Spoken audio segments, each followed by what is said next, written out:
Buda, ele é da região, não sei se vocês sabem, foi muito difundido o budismo no Japão, né? O Japão tem muitos seguidores de Buda, mas ele é nascido numa região da Índia e Buda era um príncipe. Buda era um príncipe. E aí o pai de Buda, ele ouviu uma profecia quando Buda era bebê, e a profecia dizia que ele ia transformar a vida de muita gente, que ele teria um impacto muito grande sobre muitas vidas. E a maneira naquela época, naquele reino, de ter um impacto sobre muitas vidas, era que ele ia mudar muitas vidas, era ou sendo um grande guerreiro, ou sendo um grande sábio. E aí, sendo o pai do Buda um grande rei, torceu para que ele fosse um grande guerreiro, para aumentar os despojos, para conquistar mais terras, acoplar mais terras ao seu reino. E sendo assim, ele acabou, por alguma razão, lá preservando o Buda e mantendo o Buda dentro do palácio, recebendo toda a educação de um príncipe, recebendo toda a educação de um príncipe para que ele pudesse impactar vidas. E aí Buda viveu dentro desse palácio até os 29 anos, quando num determinado momento ele sai para passear com um dos servos, o rei, e aí ele encontra uma pessoa idosa no meio do caminho. Para Buda, aquilo foi um choque.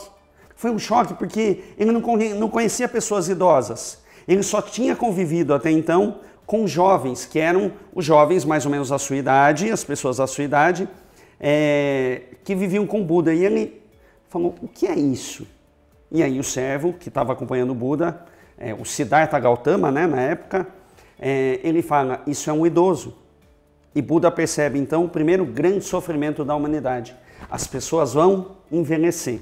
E aí conta a história, conta essa lenda, que ao andar pelos 4 cantos do palácio, Buda se defrontou pela primeira vez com os 4 grandes sofrimentos da humanidade.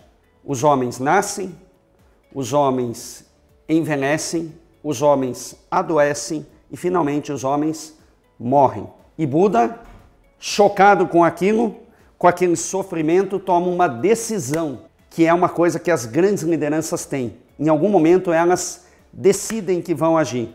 E nesse momento Buda toma a decisão de resolver as causas do sofrimento. Ele fala, eu vou estudar. Ele procurou grandes mestres e os grandes mestres percebiam que Buda tinha um talento, um conhecimento, que Buda era diferente dos outros e logo o Buda quase superava os outros mestres. Ao passar por muitos tipos de filosofia diferentes, ele não encontrando a satisfação para essa resposta dos sofrimentos, ele fala, eu vou sentar e meditar embaixo de uma árvore, e alguns dizem que foram 49 dias, outros que foram 12 meses, enfim, e ele ficou, e ali, embaixo dessa árvore, Buda alcançou a iluminação. E ao alcançar a iluminação, a grande iluminação que ele teve é a seguinte, que nas causas do sofrimento, entendendo realmente que o homem precisa passar a vida encontrando uma maneira de resolver o sofrimento, e aí Buda lançou toda a sua filosofia, e aí Buda passou por 50 anos pregando como resolver as causas desse sofrimento. Olha que história fantástica. Alguém que é um príncipe, mas que está disposto a transformar a vida de milhares através do conhecimento. E alguém que deu a sua vida para isso. Depois de meditar e pregar por 50 anos, Buda, no fim das contas, ele dá aos seus discípulos a seguinte orientação.